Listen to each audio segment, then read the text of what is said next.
Bihar news में स्वागत है आपका दोस्तों। मैं हूं फिर दोस्त गनी और आप देख रहे हैं केडीबी लाइव। दोस्तों आज हो चुका है आज़ादी के दिन यानी कि 15 अगस्त 2024। जब आज ही हमारा भारत देश आज़ाद हुआ था, तो आज हम आपके लिए बिहार की टॉप खबरें लेकर आए हैं। तो ऐसे में अगर आप भी बिहार न्यूज से इंटरेस्ट रखते हैं तो आप हमारे साथ बने रहें। खबर शुरू करने से पहले आपके लिए एक जरूरी सूचना है कि केडीबी लाइव का ऐप आ चुका है। आप केडीबी लाइव ऐप के माध्यम से पूरे बिहार की खबरों को देख सकते हैं। केडीबी लाइव ऐप में बिहार के किसी भी खबर को 1 मिनट से भी कम समय में दिया जाता है। तो ऐसे में अभी जाइए प्ले स्टोर पर सर्च कीजिए केडीबी लाइव, आ जाएगा, उसको इंस्टॉल कीजिए और पूरे बिहार की खबरों को देखिए। तो चलिए चलते हैं आज की खबरों की ओर। दोस्तों आज ही हमारा देश आज़ाद हुआ था। आज 15 अगस्त है, यानी कि 15 अगस्त 1947 को हमारा देश ब्रिटिश से आज़ाद हुआ था। जी हाँ, तब से हमारा देश गुलामी की ज़िंदगी कैसी होती है ये आप खुद ब खुद अंदाज़ा लगा सकते हैं। जी हाँ, क्योंकि आज़ादी जब नहीं मिली थी तो हमारे पूर्वज ब्रिटिश के अंदर गुलाम थे, लेकिन आज हमारा देश आज़ाद है और हम भी आज़ाद हैं। तो आज़ादी के दिन हर साल जश्न मनाया जाता है। इस साल भी आज आज़ादी का जश्न मना रहे हैं। आपको बता दूं कि आज आज़ादी का दिन है। ऐसे में कुछ शेरो शायरी आपके लिए पेश करते हैं कि आज़ादी की कभी शाम नहीं होने देंगे, शहीदों की कुर्बानी बदनाम नहीं होने देंगे, बची हो जो एक बूंद भी गरम लहू की, तब तक भारत का आंचल नीलाम नहीं होने देंगे। वतन की मोहब्बत में खुद को तपाएंगे, जहां ज़रूरत होगी अपनी जान लुटाएंगे, क्योंकि भारत हमारा देश है प्यारा, इसे हम नहीं मिटने देंगे, दुश्मनों से बचाएंगे। मर मिटेंगे हम अपनी वतन के लिए, जान कुर्बान है प्यारे चमन के लिए, हमसे हमारी अब हसरत ना पूछो, बांध रखा है सर पर तिरंगा कफन के लिए। शेरो शायरी के साथ आपको ये भी बता दूं कि 15 अगस्त 1947 को भारत को आज़ादी मिली थी, लेकिन क्या आप जानते हैं कि 15 अगस्त का दिन स्वतंत्रता दिवस के रूप में क्यों चुना गया था? दरअसल भारत की आज़ादी के इतिहास के एक ज़रूरी पहलू को उजागर करती है। ब्रिटिश शासन के मूल योजना के अनुसार भारत को 30 जून 1948 को आज़ाद होना था, लेकिन नेहरू और जिन्ना के बीच पाकिस्तान के बंटवारे को लेकर के पैदा हुए तनाव और सांप्रदायिक दंगों के बढ़ते खतरे ने इस योजना को बदल दिया। जिन्ना के पाकिस्तान को भारत से अलग करने की मांग के कारण लोगों में सांप्रदायिक झगड़ों की संभावना काफ़ी हद तक बढ़ने लगी थी, जिसके चलते भारत को 15 अगस्त 1947 को ही आज़ादी देने का फैसला किया गया था। लॉर्ड माउंटबेटन ने 4 जुलाई को 1947 को ब्रिटिश हाउस ऑफ कॉमन्स में इंडियन इंडिपेंडेंस बिल प्रस्तुत किया, जिसे ब्रिटिश संसद में मंजूरी दी गई और बाद में 15 अगस्त को स्वतंत्रता दिवस के रूप में मनाने की घोषणा की गई। जिस दिन भारत को आज़ादी मिली वह दिन भारत के आखिरी वायसराय लॉर्ड माउंटबेटन के लिए बेहद खास दिन था। दरअसल 15 अगस्त 1947 को द्वितीय विश्व युद्ध के दौरान जापानी आर्मी ने ब्रिटिश सरकार के सामने घुटने टेक दिए थे। जापान के आत्मसमर्पण के कारण 15 अगस्त उनके लिए एक खास दिन था। यही कारण था कि माउंटबेटन ने 15 अगस्त को स्वतंत्रता दिवस के रूप में चुना। आपको ये भी जानकर के हैरानी होगी कि आज़ादी में महात्मा गांधी जी शामिल नहीं हुए थे। आज़ादी के जश्न में महात्मा गांधी जी शामिल नहीं हुए थे। जब महात्मा गांधी ने आज़ादी के जश्न में इसलिए भाग नहीं लिया क्योंकि देश में सांप्रदायिक हिंसा व्यापक रूप से फैली हुई थी। वह इस हिंसा से बहुत दुखी थे और मानते थे कि आज़ादी का जश्न मनाने से पहले देश में शांति स्थापित होना ज़रूरी है। इसके अलावा गांधी जी भारत के विभाजन के कड़े विरोधी थे, यानी कि महात्मा गांधी जी भारत के विभाजन के खिलाफ थे। जब वे चाहते थे कि हिंदू और मुसलमान एक साथ रहे, एक ही छत के नीचे रहे, यानी कि एक ही देश में रहे। जब विभाजन के कारण हुई हिंसा ने उन्हें बहुत पीड़ा दिया, बहुत आहत किया था। दोस्तों आज आज़ादी का दिन है। पूरा देश आज़ादी के जश्न में डूबे हुए हैं। इसी बीच बिहार वासियों के लिए एक बड़ी खुशखबरी आई है कि बिहार के गाँव के लोगों को के लिए अब बल्ले बल्ले होने वाली है। अब हर दिन 3 बार पेयजल की आपूर्ति होगी। जब नल जल योजना के तहत रोज़ 2 बार पानी दिया जाता है, लेकिन अब रोज़ 3 बार बिहार सरकार की तरफ से पानी देने के लिए ऑर्डर दे दिया गया है। जब ग्रामीण क्षेत्रों में हर दिन 3 बार पेयजल की आपूर्ति होगी। लोक स्वास्थ्य और फिर अभियंत्रण विभाग यानी कि PHED के प्रधान सचिव पंकज कुमार ने इससे संबंधित दिशा निर्देश जारी कर दिया है। निर्देश का जिक्र करने पर अनुरक्षकों सहित इंजीनियरों और अधिकारियों के विरुद्ध कार्रवाई होगी। शीत ऋतु में हर दिन 7 घंटे पेयजल आपूर्ति होगी और बचे हुए 6 माह 6 घंटे होगी। पंचायती राज विभाग द्वारा चलाए जा रहे नल जल योजना की 17,157 योजनाएं PHED को हस्तांतरित हो चुकी है। जब 28 जिलों के 58,003 वार्डों में इन योजनाओं का संचालन हो रहा है। जब PHED की पहल से संचालित योजनाओं की तरह इनकी देखरेख के संदर्भ में भी समग्र दिशा निर्देश जारी कर दिया गया है। दोस्तों आज आज़ादी का दिन है और इस आज़ादी के दिन में बाहुबली अनंत सिंह को आज़ाद कर दिया गया है। जी हाँ, जहाँ एक तरफ 1947 को 15 अगस्त 1947 को भारत आज़ाद हुआ था, तो उसी दूसरी तरफ आज 15 अगस्त 2024 को मोकामा के पूर्व बाहुबली विधायक अनंत सिंह को आज़ाद कर दिया गया है। आपको बता दूं कि मोकामा के बाहुबली पूर्व विधायक अनंत सिंह को हाईकोर्ट से बड़ी राहत मिली है। अनंत सिंह को साक्ष्य के अभाव में यानी कि सबूत के अभाव में पटना हाईकोर्ट ने बरी कर दिया है। अनंत सिंह के बेरना स्थित घर से पुलिस ने AK-47 बरामद किया था, जिसके बाद निचली अदालत ने पूर्व विधायक अनंत सिंह को सजा सुनाई थी। इसके साथ ही इनके चुनाव लड़ने पर भी रोक लगा दी थी, जिसके बाद उनकी पत्नी नीलम सिंह मोकामा से जीत दर्ज की थी। इसके बाद अब पटना हाईकोर्ट ने उन्हें बरी कर दिया है। जहां मिल रही जानकारी के अनुसार पटना हाईकोर्ट के जस्टिस चंद्रशेखर झा ने मोकामा के पूर्व विधायक बाहुबली अनंत सिंह को AK-47 बरामदगी एवं एक अन्य केस में साक्ष्य के अभाव में बरी कर दिया है। इससे पहले जस्टिस चंद्रशेखर झा की बेंच ने दोनों पक्षों की दलीलों को सुनते हुए ऑर्डर को रिजर्व रखा था। इसके बाद उन्हें बरी कर दिया गया है। वहीं पर अनंत सिंह को बरी होने के बाद समर्थकों एवं परिवारों में खुशी की लहर है। यह समर्थकों का कहना है कि न्याय की जीत हुई है। पूर्व विधायक अनंत सिंह पहले भी निर्दोष थे। अनंत सिंह के बरी होने के बाद भाजपा जदयू महागठबंधन मजबूत होगा, ये कहना है अनंत सिंह के सपोर्टरों का। दोस्तों हर साल 15 अगस्त को तिरंगा फहराया जाता है और देश की आज़ादी की खुशियां मनाई जाती है। लेकिन क्या आप जानते हैं कि भारत में एक ऐसा भी जगह है जहां इस खास दिन से एक दिन पहले ही तिरंगा फहराया जाता है? जी हां, आपने सही सुना, यानी कि 15 अगस्त से पहले एक दिन पहले बिहार के एक ऐसे जिला है, एक ऐसे शहर है जहां पर तिरंगा झंडा फहराया जाता है 14 अगस्त को। जी हां, बिहार के पूर्णिया में हर साल 14 अगस्त की आधी रात को तिरंगा फहराया जाता है। ये परंपरा इंडिपेंडेंस स्ट्रगल के एक इम्पोर्टेंट डेवलपमेंट से जुड़ी हुई है। पूर्णिया की यह परंपरा 1947 में भारत की स्वतंत्रता के समय से चली आ रही है। जब देश ने ब्रिटिश शासन से स्वतंत्रता प्राप्त की यानी कि आज़ादी प्राप्त की, तो फिर यहाँ के लोगों ने अपनी स्वतंत्रता की खुशी को 15 अगस्त के दिन की बजाय 14 अगस्त की रात 12 बजे को मनाना शुरू कर दिया।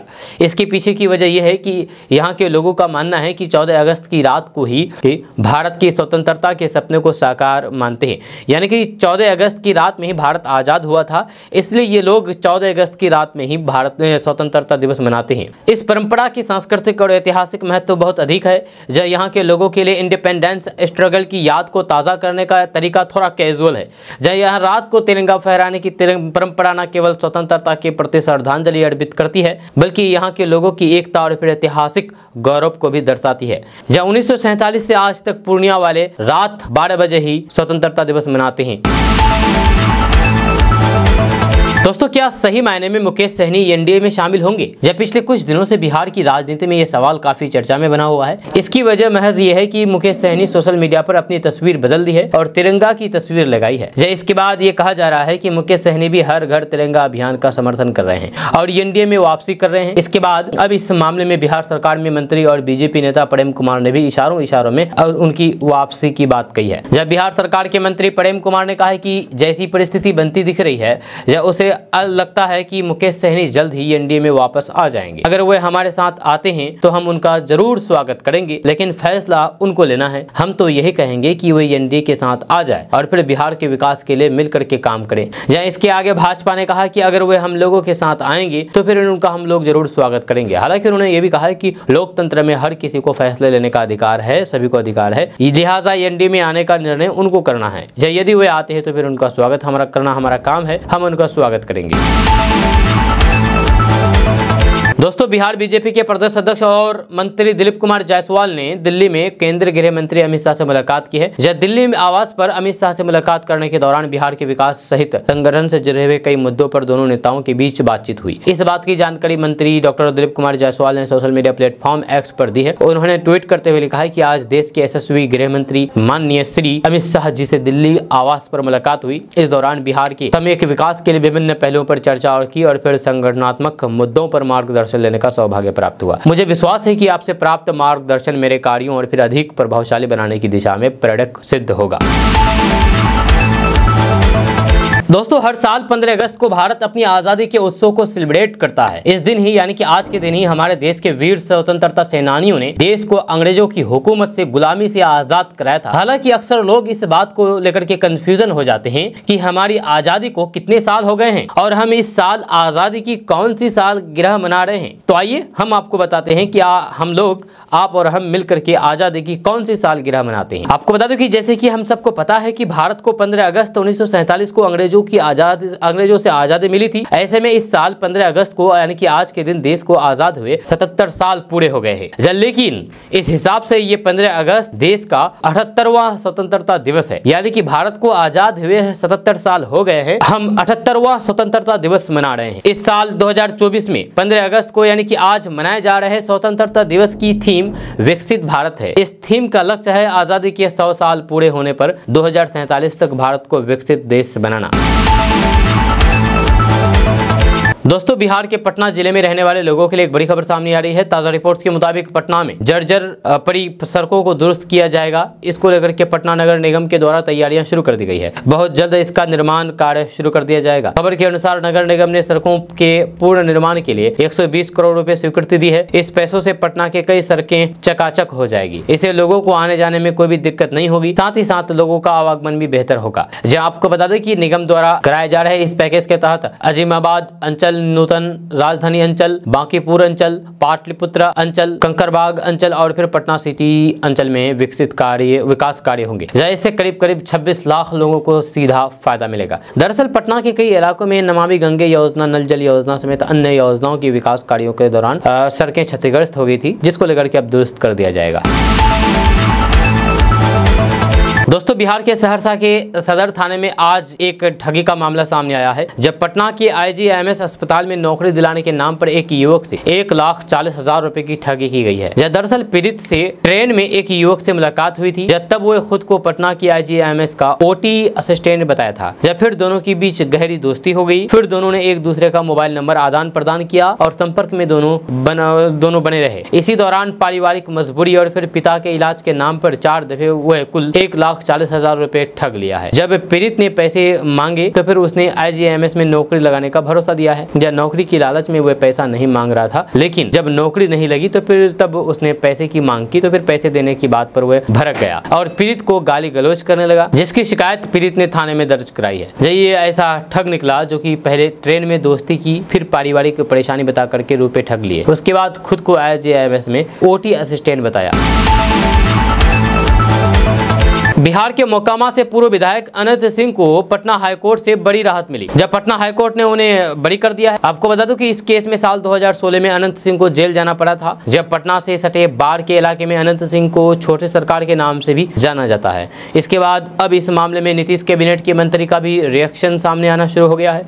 इस मामले में नीतीश कुमार के काफी करीबी माने जाने जा रहे मंत्री श्रवण कुमार ने कहा कि कोर्ट हम लोगों से ऊपर है। जब बिहार सरकार के मंत्री और जदयू नेता ने कहा कि न्यायालय हम लोगों से ऊपर है और न्यायालय के फैसले को सभी को सम्मान करना चाहिए, या किसी भी न्यायालय के फैसले पर मामले पर हस्तक्षेप नहीं करना चाहिए। इसके साथ ही न्यायालय के निर्णय पर कोई भी टिप्पणी भी नहीं किया जा सकता। जब कोर्ट ने जो फैसला सुनाया है उसका उस पर आप लोग संतोष कीजिए। इसके अलावा उन्होंने कहा है कि इसके आगे जो कुछ भी होगा उस पर आपको बाद में जवाब दिया जाएगा। फिलहाल कोर्ट का मामला है तो फिर इसका सम्मान होना चाहिए।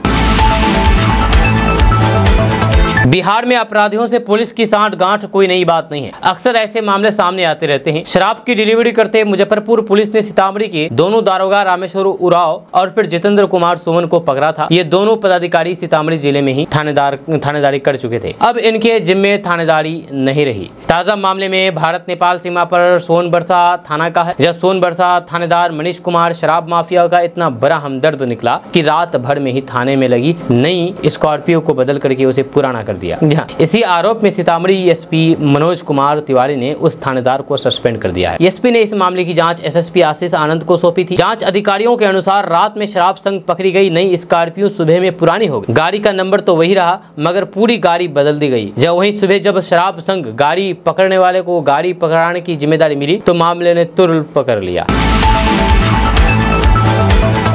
पहले बरोकड़ी, फिर चुनाव प्रचार की ठेकेदारी, अब आकाओं की शह पर 243 सीटों पर दावेदारी। लालू यादव की बेटी रोहिणी आचार्य ने प्रशांत किशोर पर जम करके हमला बोला है। जी हाँ, आरजेडी प्रमुख लालू प्रसाद यादव की बेटी रोहिणी आचार्य ने भी ट्वीट करके प्रशांत किशोर का नाम लिए बिना कहा कि पहले बरोकड़ी यानी कि दलाली, फिर चुनाव प्रचार की ठेकेदारी, अब आकाओं की शह पर बिहार की 243 विधानसभा सीटों पर दावेदारी। जब दो सवाल ही काफी है समझने के लिए ठेकेदारी की कारकस्तानी। रोहिणी आचार्य ने आगे लिखा है कि अपनी मंडली के लोगों से ठेकेदार का है कहना, पैसों की परवाह नहीं है करना। ना कोई जनाधार, ना कोई समर्थक कार्यकर्ता जुटा रहे हैं चंदा, फिर किसकी है फंडिंग, कहां से आ रहा है पैसा? चंदा चोरों का है पैसा, जिसके बूते ठेकेदार खड़ा कर रहे हैं तमाशा। गोदी मीडिया में दी जा रही है ठेकेदार को तरजीह, बनाया जा रहा है बरबोले बन को डिबेट बहस का मुद्दा। इसके इशारे पर मिल रहा है मीडिया माइलेज, आकाओं के कहने पर मीडिया द्वारा चूहे को बताना, डायनासोर ही सबसे बड़ा है इशारा।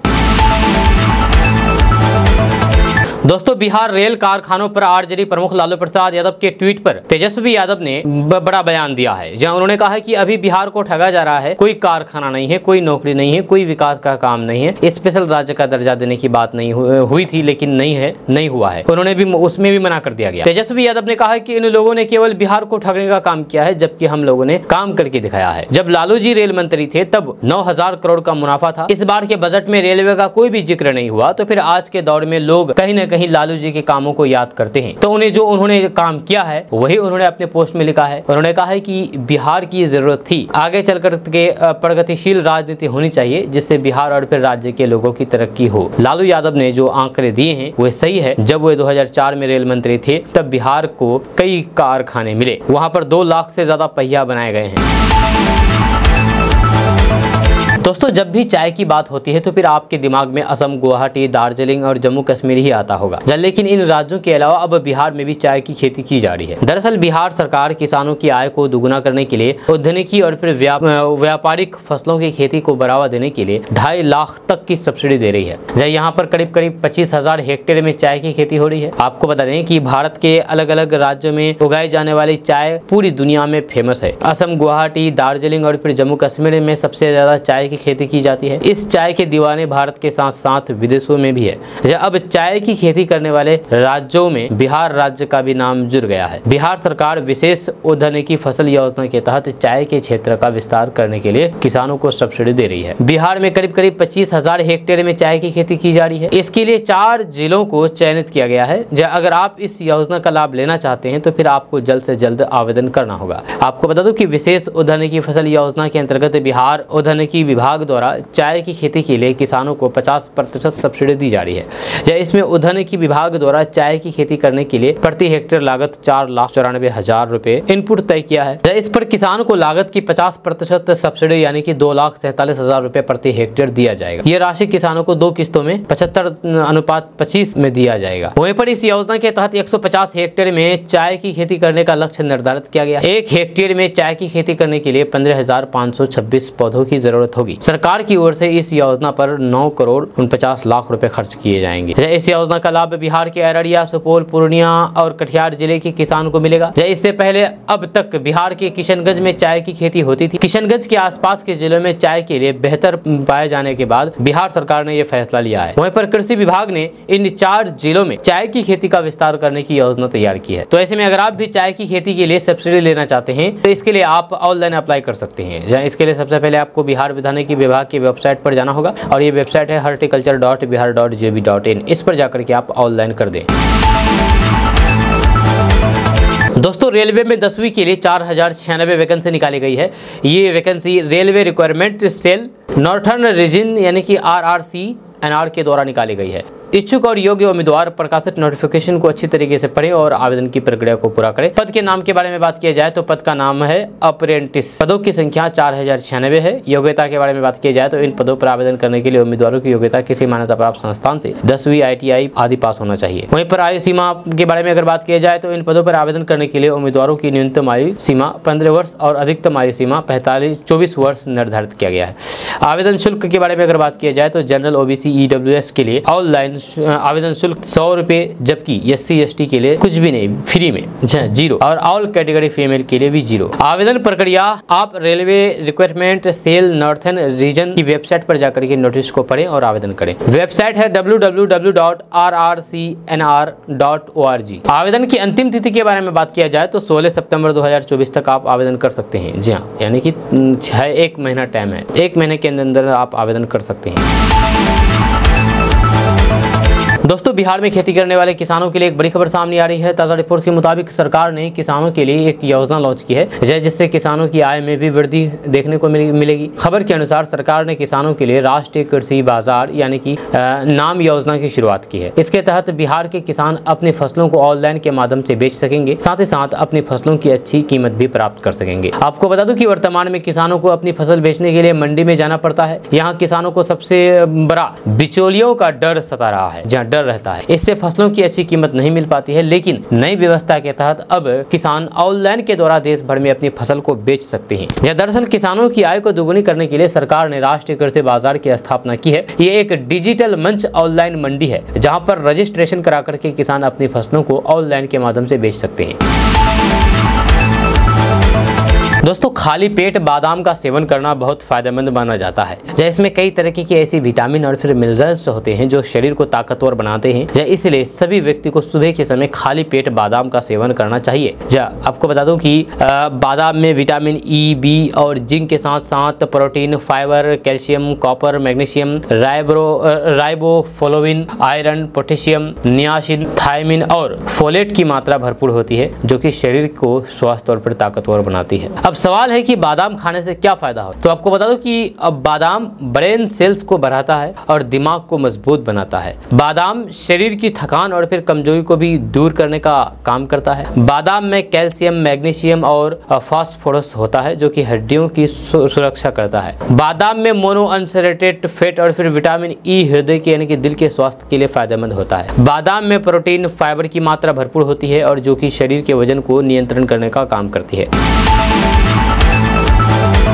दोस्तों, इस खबर में हेल्थ की बात करते हैं, हेल्थ न्यूज। तो आपको बता दूं कि आज के समय में बहुत से लोग ऐसे हैं जो नस चढ़ने की समस्या से परेशान रहते हैं। डॉक्टरों की माने तो शरीर में विटामिन C, हीमोग्लोबिन, बॉडी में न्यूट्रिशन की कमी, आयरन की कमी के कारण बार बार नस चढ़ने की समस्या हो सकती है। आपको बता दूं कि रात में सोते समय यदि आपके कंधे, गर्दन और हाथ पैर में अचानक नस चढ़ जाती है तो फिर आप इसे नजरअंदाज बिल्कुल भी ना करें और अपने खान पान पर विशेष ध्यान दें, क्योंकि शरीर में न्यूट्रिशन की कमी ही नसों में खिंचाव पैदा करती है, जिससे अचानक तेज दर्द होता है। यदि आपको नस चढ़ने की समस्या होती है तो हम आपको कुछ ऐसी घरेलू टिप्स बताएंगे जो आप अपने घर में रह करके कर सकते हैं। जी अगर आपको भी ये प्रॉब्लम होती है तो आप नारियल पानी का सेवन कर सकते हैं। वहीं पर शरीर में पानी की कमी की वजह से भी नस चढ़ने की समस्या होती है, इसलिए आप पानी खूब पिए। जी पानी जितना पानी पिएंगे आपको कोई दिक्कत नहीं होगी। पानी पीना ही चाहिए इंसान को भरपेट। उसके बाद बात करते हैं कि यदि आपके नस अचानक से चढ़ते हैं तो फिर आप संतरा, अंगूर, नींबू आदि का सेवन अवश्य करें। वहीं पर आयरन की कमी से भी नस चढ़ने की समस्या होती है, इसलिए आप अनार, चुकंदर का सेवन करें। वहीं पर नस चढ़ने की समस्या है तो फिर आप हर दिन पालक, हरी पत्तेदार सब्जियां, दाल, बीन्स, गेहूं, nuts, dry fruits, brown rice, केला आदि का सेवन करें।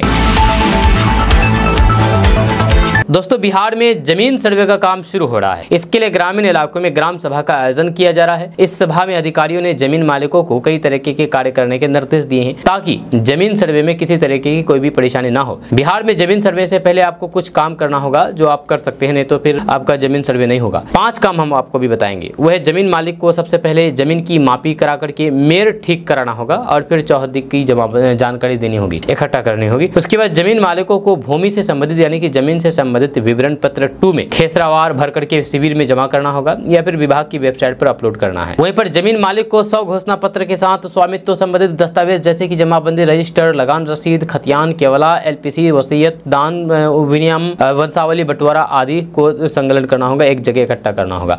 वहीं पर जमीन मालिकों को वंशावली प्रपत्र 3(1) में भर करके जमा करना है। इसे आप 100 घोषणा पत्र यानी कि प्रपत्र 2 के साथ ही संकलन करें, जमा करें, एक साथ मिला करके दें। वहीं पर जमीन मालिक भूमि सर्वेक्षण में ऑनलाइन भाग लेने तथा प्रत्येक चरण की प्रगति ऑनलाइन देखने के लिए वेबसाइट lrsbihar.gov.in पर जा सकते हैं। दोस्तों, बिहार में रहने वाले सभी जमीन मालिकों के लिए एक बड़ी खबर सामने आ रही है। ताज़ा रिपोर्ट्स के मुताबिक बिहार सरकार ने बिहार के सभी जमीन मालिकों के लिए एक नया आदेश जारी कर दिया है, जिससे आधार और मोबाइल नंबर से जानकारी लिंक कराने को कहा गया है। जब खबर के अनुसार बिहार सरकार ने हाल ही में सभी जमीन मालिकों के लिए एक महत्वपूर्ण आदेश जारी किया है, जिसमें सभी रैयतदारों से अनुरोध किया गया है कि वे अपनी जमाबंदी को अपने आधार कार्ड और फिर मोबाइल नंबर से लिंक करा लें। आपको बता दें कि भूमि सुधार विभाग ने जमीन मालिकों के लिए SMS अलर्ट सेवा शुरू की है। यदि कोई भी व्यक्ति किसी की जमीन को गलत तरीके से बेचने की कोशिश करता है या फिर जमीन के दस्तावेजों को चेंज करने की कोशिश करता है, तो फिर जमीन मालिकों के पास इसका SMS चला जाएगा। दरअसल इस नई व्यवस्था से जमीन के फर्जीवाड़े रुकेंगे, साथ ही साथ लोगों को दाखिल खारिज, LPC, भू लगान, राजस्व न्यायालय में चल रहे मामलों की जानकारी समेत अन्य कई तरह की सुविधा SMS के माध्यम से प्राप्त होती रहेगी। दोस्तों, बिहार में रहने वाले लोगों के लिए एक बड़ी खबर सामने आ रही है। ताज़ा रिपोर्ट्स के मुताबिक बिहार के जमुई जिले के सिकंदरा प्रखंड में लौह अयस्क का भंडार मिला है। इसे धरती से निकालने के लिए सरकार ने प्रक्रिया शुरू कर दी है। खबर के अनुसार स्थानीय लोगों के विरोध के बावजूद भी सरकार ने धरती के अंदर से लौह अयस्क निकालने की मंजूरी दे दी है। इसके लिए राज्य सरकार ने 21 अगस्त को प्री ब्रीडिंग मीटिंग रखी है और 20 सितंबर को टेंडर खुलेंगे। इसके बाद माइनिंग शुरू कर दी जाएगी। आपको बता दूं कि स्थानीय ग्रामीण इस प्रोजेक्ट का विरोध कर रहे हैं, क्योंकि उन्हें अपनी जमीन जाने का डर सता रहा है। हालांकि सरकार जमीन मालिकों को जमीन की उचित कीमत देगी, इसके साथ ही माइनिंग की प्रक्रिया शुरू किया जाएगा। दरअसल जमुई के सिकंदरा प्रखंड में साल 2015 में इस लौह अयस्क को खोजा गया था। जहाँ मंजोस और भट्टा गांव में लगभग 45 मिलियन टन लौह अयस्क होने का अनुमान लगाया गया है, जिसकी कीमत 3,500 करोड़ रुपए से भी अधिक आंकी गई है। दोस्तों, यदि आप दूध का बिजनेस करना चाहते हैं तो आप 3 नस्ल की गाय है जो उसका पालन कर सकते हैं। ये गाय हर रोज 80 लीटर तक दूध देती है। इस गाय के दूध को बेच करके भी आप अच्छी खासी कमाई कर सकते हैं। साथ ही साथ आप बहुत जल्द अमीर भी बन सकते हैं। हम आपको बताएंगे 3 नस्ल की गाय की कौन सी वो नस्ल है जो आप इसका करके पालन करके अमीर बन सकते हैं। जी हाँ, अमीर भी बना सकती है आपको ये गाय। दरअसल नंबर 1 गाय है गिर नस्ल की गाय। जी हाँ, भारत में गिर नस्ल की गाय सबसे ज्यादा दूध देने के लिए जानी जाती है। औसतन ये गाय 12 से 20 लीटर तक दूध देती है, लेकिन अगर इसका अच्छी तरीके से ख्याल रखें और अच्छा खाना दें तो ये गाय 50 से 80 लीटर तक दूध दे सकती है। वहीं पर दूसरा है लाल सिंधी गाय। ये लाल सिंधी गाय भी अच्छी दूध देने के लिए जानी जाती है। अगर आप दूध का बिजनेस करना चाहते हैं तो फिर इस गाय का पालन कर सकते हैं। ये गाय 12 से 20 लीटर तक दूध देती है, लेकिन अच्छे से देखभाल करने पर यह 50 लीटर तक दूध दे सकती है। वहीं पर अब बात करते हैं तीसरे नंबर पर साहिवाल गाय। तो भारत में इस गाय की बिक्री सबसे ज्यादा होती है, क्योंकि साहिवाल गाय रोजाना 10 से 20 लीटर से ज्यादा दूध देने की क्षमता रखती है। वहीं पर अगर आप ठीक से इसका देखभाल करते हैं तो अच्छा खाना देते हैं तो फिर ये गाय 50 लीटर से भी अधिक दूध दे सकती है। खबर बिहार के छपरा से सामने आई है। बिहार के छपरा में 286 ऐसे प्राइवेट स्कूल है जिसको बंद करने का आदेश दे दिया गया है। जी हाँ, आपको बता दूं कि बिहार के छपरा में से एक बड़ी खबर सामने आई है। बिहार के छपरा जिले के 20 प्रखंडों के 286 प्राइवेट स्कूलों की मान्यता खतरे में आ गई है। शिक्षा विभाग इन प्राइवेट स्कूलों की स्वीकृति रद्द करके U- कोड में बंद करने की कार्रवाई शुरू करने जा रही है। इन विद्यालयों के प्रबंधन द्वारा अपने यहाँ पर नामांकित एक ही छात्र छात्राओं का डाटा ई-शिक्षा कोष पोर्टल पर अपलोड नहीं कराया है। इस संबंध में जिला कार्यक्रम पदाधिकारी प्रियंका रानी ने विद्यालय के प्रधानाचार्य को पत्र भेज करके निर्देश दिया है कि पत्र प्राप्ति के 2 दिनों के अंदर अपने विद्यालय के सभी नामांकित छात्र छात्राओं का ब्यौरा ई-शिक्षा कोष पोर्टल पर अपलोड कराना शुरू करते हुए समग्र शिक्षा कार्यालय को सूचित करें। ऐसा नहीं करने पर उनका निबंधन यानी कि रजिस्टर रद्द कर दिया जाएगा। बिहार के मदरसों को लेकर के एक बड़ी खबर सामने आई है। बिहार के मदरसों में भी अब प्राइवेट स्कूलों की तरह ही PTM यानी कि पेरेंट्स टीचर्स मीटिंग होगी। जी हाँ, बड़ी बात यह है कि इसकी शुरुआत इसी महीने से होगी। ऐसे में बिहार देश का पहला ऐसा राज्य बनने जा रहा है जहां के मदरसों में अब PTM होने जा रहा है। बिहार मदरसा बोर्ड के एक कार्यक्रम में एक बैठक में यह फैसला लिया गया है। इस संबंध में सभी मदरसों को आदेश जारी कर दिया गया है। आपको बता दें कि बिहार मदरसा बोर्ड ने बिहार के सभी 1906 मदरसों को यह निर्देश जारी कर दिया है कि अब हर 3 माह पर पेरेंट्स टीचर्स मीटिंग यानी कि PTM होगी। अगर किसी भी मदरसा में पेरेंट्स टीचर्स मीटिंग नहीं हुई तो फिर मदरसा हेड को सो कॉज नोटिस जारी होगा और फिर कार्रवाई होगी। दोस्तों बिहार में महिलाओं के लिए सरकार के द्वारा कई तरह की योजनाएं चलाई जाती है। इसमें से एक योजना बिहार मुख्यमंत्री सिविल सेवा प्रोत्साहन योजना है, जिसके तहत महिलाओं को बिहार सरकार के द्वारा 1 लाख रुपए तक की राशि उपलब्ध कराई जाती है। खबर के अनुसार बिहार मुख्यमंत्री सिविल सेवा प्रोत्साहन योजना का लाभ बिहार सरकार के समाज कल्याण विभाग के द्वारा उन महिलाओं को दिया जाएगा जिन्होंने साल 2024 में लोक सेवा आयोग द्वारा आयोजित सिविल सेवा प्रारंभिक परीक्षा को पास किया है। आपको बता दें कि बिहार सरकार के द्वारा उन महिलाओं को 1 लाख रुपए तक की प्रोत्साहन राशि दी जाएगी। इस योजना का लाभ पाने के लिए महिलाओं को ऑनलाइन आवेदन करना होगा। ऑनलाइन आवेदन की प्रक्रिया शुरू हो गई है, जो कि 31 अगस्त तक चलेगा। अब आप सोच रहे होंगे कि कैसे ऑनलाइन आवेदन करें, तो इसके लिए एक वेबसाइट है, उस वेबसाइट पर जाकर के आप ऑनलाइन आवेदन करें। वेबसाइट है www.bcebconline.bis.nic.in। इस वेबसाइट पर जाकर के ऑनलाइन के द्वारा आप आवेदन कर सकते हैं। दोस्तों बाहुबली नेता पूर्व विधायक अनंत सिंह को कोर्ट द्वारा बरी कर दिया गया है। जब बाहुबली नेता अनंत सिंह को बरी करने पर तेजस्वी यादव ने जम करके हमला बोला है। तेजस्वी यादव ने कहा कि जब अनंत सिंह जी नीतीश कुमार जी के साथ थे तो फिर वे अपराधी थे, आज उनके साथ है तो फिर वे रिहा हो गए, इसमें कौन सी बड़ी बात। तेजस्वी यादव ने कहा कि नीतीश जी कहां किसी को बचाते हैं और फंसाते हैं, ये तो साफ दिख रहा है लोगों को। आप लोग खुद समझ लें कि वे कितना को बचाते हैं और कितना को फंसाते हैं, यही तो काम है उनका नीतीश जी का। इस बारे में कुछ नहीं कहा जा सकता। तेजस्वी यादव ने कहा कि मुझे तो बस यही कहना है कि लॉ एंड ऑर्डर की हालात बिहार में खत्म हो गया है, मुख्यमंत्री का इकबाल खत्म हो गया है, मुख्यमंत्री थक गए हैं, इनसे गिरे विभाग चल नहीं रहा है और बिहार ये चला नहीं पा रहे हैं। ये थका हुआ मुख्यमंत्री के रूप में काम कर रहे हैं, इनको बिहार के लोग वापस लाने वाले नहीं है कभी। दोस्तों बिहार में यदि किसी व्यक्ति का ड्राइविंग लाइसेंस फट गया है या फिर गुम हो गया है तो फिर उसको आप टेंशन लेने की जरूरत नहीं है। जी आपको बता दूं कि अगर आपका के साथ भी ऐसा हुआ है तो आप घर बैठे ऑनलाइन के द्वारा एटीएम जैसा ड्राइविंग लाइसेंस मंगा सकते हैं। इसके लिए आपको ज़्यादा भागदौड़ करने की ज़रूरत नहीं पड़ेगी। खबर के अनुसार यदि आपके पास कागज़ का ड्राइविंग लाइसेंस है तो फिर आप इसे पीवीसी प्लास्टिक का ड्राइविंग लाइसेंस में कन्वर्ट करा सकते हैं। इसके लिए आपको 200 रुपये का भुगतान करना होगा और ड्राइविंग लाइसेंस नया बन करके आपके घर पहुंच जाएगा। आपको बता दूं कि बहुत से लोग केडीबी लैब के माध्यम से सवाल पूछते हैं कि ड्राइविंग लाइसेंस का जिसका खो गया है ड्राइविंग लाइसेंस उसको कैसे मिलेगा, तो हम ये खबर आपको बता रहे हैं। आपको बता दें कि आप ड्राइविंग लाइसेंस मंगाने के लिए एक वेबसाइट है, उस वेबसाइट में जाकर के अप्लाई कर सकते हैं। वेबसाइट है www.sarthi.parivan.gov.in। इस वेबसाइट पर जाएं। यहाँ पर इसके बाद आपको सबसे पहले अपने राज्य के नाम में बिहार को सेलेक्ट करना होगा। जी हाँ, उसके बाद आपको होम पेज पर ड्राइवर्स/लर्नर लाइसेंस का विकल्प नजर आएगा, इस पर क्लिक करना होगा। उसके बाद अब एक नया पेज खुलेगा जहां पर आपको अपना राज्य और फिर आरटीओ का चयन करना होगा। उसके बाद मेनू के अंदर सर्विस ऑन डीएल का विकल्प चुनना होगा। अब आपको रिप्लेसमेंट ऑफ डीएल के विकल्प का चुनाव करना है और फिर मांगी गई जानकारी को भर करके आवेदन की प्रक्रिया को पूरा करना है। दोस्तों बिहार में खेती करने वाले किसानों के लिए एक अच्छी खबर सामने आ रही है। ताज़ा रिपोर्ट्स के मुताबिक बिहार में स्ट्रॉबेरी की खेती करने के लिए सरकार किसानों को 3 लाख रुपए से ज्यादा अनुदान देगी। इसका लाभ लेने के लिए किसान आवेदन कर सकते हैं। खबर के अनुसार राज्य सरकार ने मुख्यमंत्री बागवानी मिशन अंतर्गत स्ट्रॉबेरी विकास योजना के लिए किसानों से ऑनलाइन आवेदन मांगे हैं। इस योजना का लाभ लेकर के राज्य के यानी कि बिहार के किसान स्ट्रॉबेरी की खेती करके अच्छी खासी कमाई कर सकते हैं। आपको बता दूं कि स्ट्रॉबेरी का क्षेत्र विस्तार राज्य के 20 जिलों यानी कि गोपालगंज, जहानाबाद, लखीसराय, सारण, सुपौल, औरंगाबाद, बेगूसराय, भागलपुर, गया, कटिहार, किशनगंज, मुंगेर, मुजफ्फरपुर, नालंदा, पश्चिमी चंपारण, पटना, पूर्वी चंपारण, पूर्णिया, समस्तीपुर और वैशाली जिले में किया जाएगा। वहीं पर इस योजना के तहत प्रति हेक्टेयर स्ट्रॉबेरी की खेती के लिए 3,36,000 रुपए अनुदान दिया जाएगा।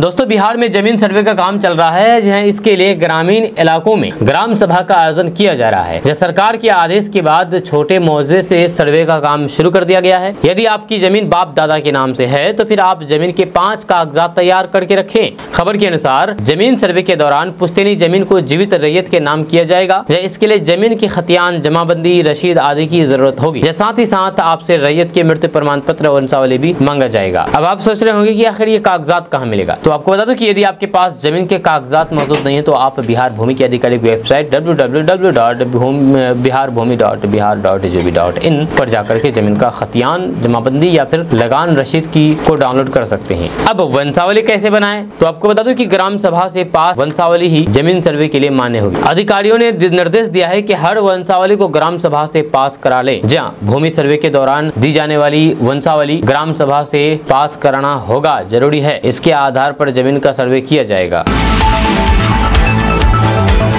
दोस्तों, बिहार विधानसभा चुनाव 2025 से पहले नीतीश सरकार ने अपने सरकार के स्तर से बड़ा खेल कर दिया है। सरकार की तरफ से 9 अगस्त को जिला स्तरीय 20 सूत्री कमेटी का गठन कर दिया गया है। इसमें नियम अनुसार हर जिले के प्रभारी मंत्री को अध्यक्ष बनाया गया है, लेकिन उपाध्यक्ष का पद केवल भाजपा और जदयू के जिला अध्यक्षों के हिस्से में आया है। इसमें 5 सांसद वाली चिराग पासवान की पार्टी एलजेपी, 3 विधायक और 1 सांसद वाली जीतन राम मांझी की पार्टी हिंदुस्तानी आवाम मोर्चा के नेताओं को जिला उपाध्यक्ष के पद से दूर रखा गया है। हाँ, सदस्यों की सूची में इनके नाम को जरूर रखा गया है। जिला स्तर पर बदलाव की खूब चर्चा हो रही है। हालांकि इस संबंध में पूछे जाने पर एलजेपी-आर के प्रदेश प्रवक्ता राजेश भट्ट ने बताया है कि सरकार ने जो फैसला लिया है, पार्टी के भीतर उसकी चर्चा की जाएगी, इसके बाद पार्टी इस पर विचार करेगी। वहीं पर हम के प्रदेश प्रवक्ता विजय यादव ने एक न्यूज चैनल से बताया है कि हमारी संख्या कम है, इसलिए यहाँ हमें तवज्जो कम दिया गया है। जिसकी जितनी संख्या है उस हिसाब से 20 सूत्री के गठन में हिस्सेदारी दी गई है। दोस्तों, बिहार में नीतीश कुमार की अगुवाई वाली एनडीए सरकार ने वक्फ बोर्ड की जमीन पर 21 मदरसे बनवाने की घोषणा की है। जब बिहार सरकार के मंत्री जमा खान ने वक्फ बोर्ड की जमीन पर मदरसे बनवाने की घोषणा करते हुए ये भी कह दिया है कि यह फैसला बिहार प्रदेश मदरसा शिक्षा योजना का हिस्सा है। इस योजना का उद्देश्य मदरसा शिक्षा प्रणाली तथा बुनियादी ढांचे में सुधार है। नीतीश सरकार में शामिल भाजपा भी इस मदरसे नीति के समर्थन में आ गई है। जी हाँ, गृह राज्य मंत्री नित्यानंद राय ने कहा है कि यह सरकार की नीति है। मोदी जी की अगुवाई वाली सरकार की नीति यही है कि वक्फ की संपत्ति का लाभ महिलाओं एवं बच्चों तक पहुंचे। उन्होंने कहा कि ऐसा अब तक हो नहीं रहा था तथा नीतीश कुमार जो फैसला लिए होंगे वो मोदी सरकार की इस नीति के आसपास ही होगा। नित्यानंद राय ने वक्फ बिल का भी जिक्र किया और कहा कि अभी तो इसे विचार के लिए जेपीसी के पास भेज दिया गया है। जब मोदी सरकार की नीति स्पष्ट है। जदयू के वरिष्ठ नेता एवं बिहार सरकार के मंत्री अशोक चौधरी ने भी इस फैसले को अल्पसंख्यकों के उत्थान की दिशा में कोशिश बताया है। उन्होंने कहा है कि वक्फ बोर्ड की अतिरिक्त यानी कि वक्फ बोर्ड के अलावा सरकारी जमीनों पर भी मदरसे बनाए जाएंगे। अल्पसंख्यकों के उत्थान के लिए काम किया जा रहा है। दोस्तों, बिहार की प्रमुख विपक्षी दल राजद अपने संगठन को धार दे रही है। जब पार्टी ये धार ऐसे नहीं दे रही है। दरअसल पार्टी ने हाल ही में संपन्न हुए लोकसभा चुनाव में 2019 की तुलना में बेहतर प्रदर्शन किया है। पार्टी नेता तेजस्वी यादव भी इस बात को समझ करके करीब हर मंच से इस बात को कह रहे हैं। उनका कहना है कि पार्टी को बूथ लेवल तक मजबूत करना है ताकि अगले विधानसभा चुनाव में पार्टी सरकार बनाने में कामयाब हो सके। दरअसल पार्टी अपने अनुसांगिक संगठन प्रकोष्ठ की लगातार मीटिंग कर रही है। जब पिछले कुछ दिनों में पार्टी की अति पिछड़ा, चिकित्सा, अल्पसंख्यक, किसान और शिक्षक प्रकोष्ठ की बैठक हो चुकी है। पार्टी सूत्रों की माने तो इसके अलावा कई अन्य प्रकोष्ठों की बैठक आने वाले दिनों में होनी है। इन सभी मीटिंग में तेजस्वी यादव ने अपने नेताओं कार्यकर्ताओं को जीतने का मंत्र दिया।